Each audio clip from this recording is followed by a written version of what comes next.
Hey, thanks and welcome back. If you just let people know if you haven't liked, subscribed, or shared on my channel, go ahead. This information here is for everybody, even for pre-retirees or people in retirement or later in retirement. Geez, maybe some 20-year-olds might actually get some help or tips out of this. Who knows? Today's video is about fixed income. Yeah, it feels like my whole life has been just fixed income. But anyways, so once you retire, unless you get a part-time job, your income is fixed. I mean, that's pretty obvious. First off, government benefits and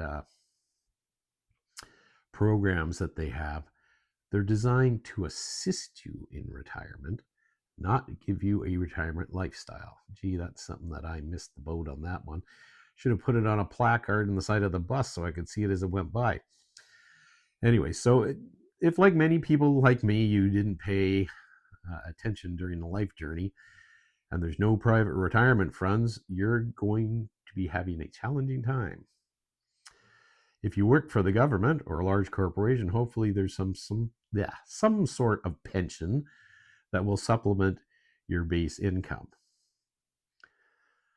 Now, how do you solve this problem? Get a part-time job? That's the obvious thing. But I'm supposed to be retired and I don't really want to work. Now, here's one of my favorite quotes. We keep you alive to serve this ship. Row well and live. If you know what movie that's from, put your answer down in the comments. I know, it's one of my favorite movies. Anyways, it's, yeah, we keep you alive to serve this ship.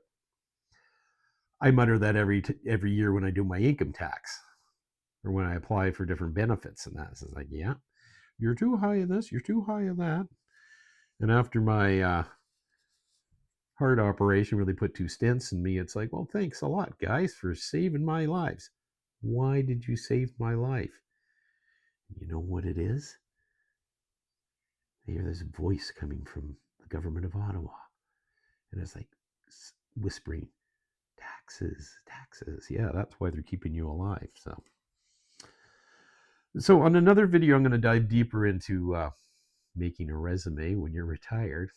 That's going to be fun. Actually, literally going through that right now.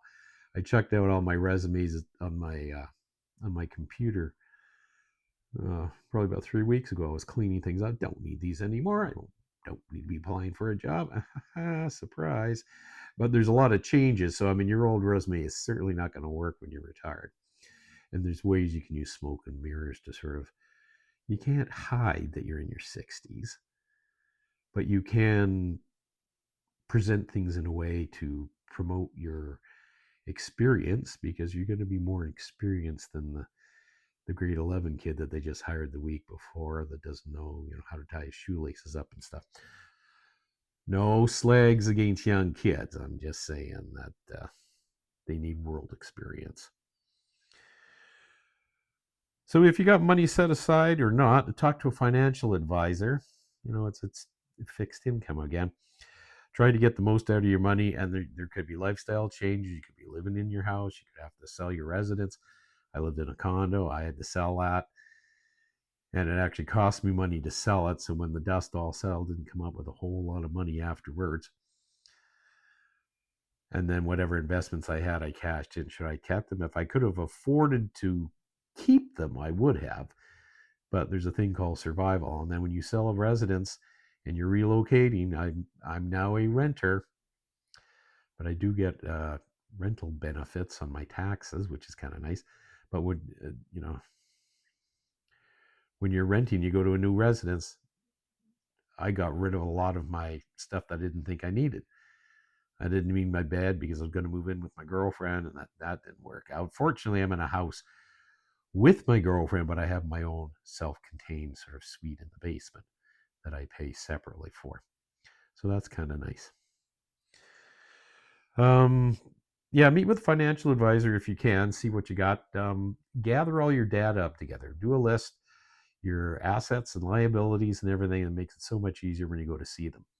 Now, try and make sure you find a trusted financial advisor. There's a lot of them out there that are good, Banks and financial institutions usually have somebody on staff, and they're usually pretty good because they're sort of, my girlfriend works in insurance and she's licensed by the province to sell insurance.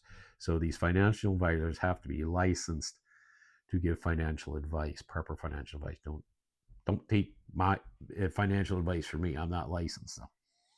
But they're held under regulation. So you know you're going to have a good chance of somebody being good and not going to be ripping you off for money. Not that there aren't people out there that will rip you off on money. We'll be talking about that on another video. So basic advice for me would be pay down your high interest debt like credit cards and loans. Start an emergency fund, $5,000 or $10,000, or better yet, especially in Canada, open up a tax-free savings account. There's things about that. I believe currently you can hold up to $109,000 in a tax-free savings account, and it won't screw up your income stats when it comes to income tax. And by doing that, you'll be able to get more benefits, and you'll still have access to the money. You can put the money in. There's a limit of putting it in, taking it out on a tax-free savings account, but you don't get taxed on it, and you get dinged by losing your benefits. So there is a management way. I wish somebody would have talked to me about that before I leaped right into the retirement bucket. Make sure you apply for all government programs. I mean, some are automatic, some aren't. So you can get your Canada pension, which comes in regularly, but you do have to do some paperwork for the old age security. And if you find you need more money, you've got to do the dance around of the seven veils in front of the government people for the guaranteed income supplement. That can be handy. That can be up to $400 or $500 depending on your situation. Now, the weird thing in Canada is that in order to get all the maximum amount from these benefits, you should not have a annual income higher than $22,500. Oh my God! With the way rents are and stuff and everything, and bills to pay and gasoline, who the hell can survive on 22,000? Not too many people, at least not that I know of. So yeah, it'd be back to looking for a part-time job.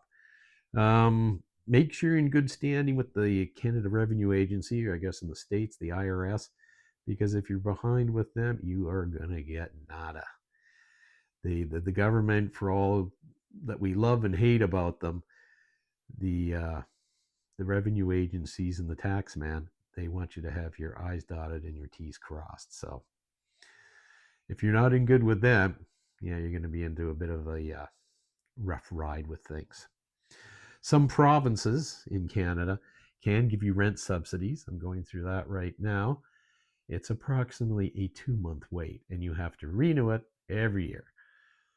So depending, they look at your income, they look at how much you're paying for your rent, and they will do a calculation. They will say how much you're liable to get for them. So every penny when you are retired counts. And remember, you're in a fixed income. So any way you can get money, if you have a winning lottery ticket, don't tell anyone. Put it in the bank, or put it under your mattress and then you can access it, because anywhere you put money where you make interest, especially if it's a large amount of money, you're going to be taxed on it and you're going to lose benefits. So there's a snaky way they do these things. So that's about all I got for this episode. So I'm going to say goodbye, and it's the Cosmic Retired Guy saying goodbye, and I hope you have a great day, and we'll see you next time. Maybe we can learn some more. Okay? Talk to you soon.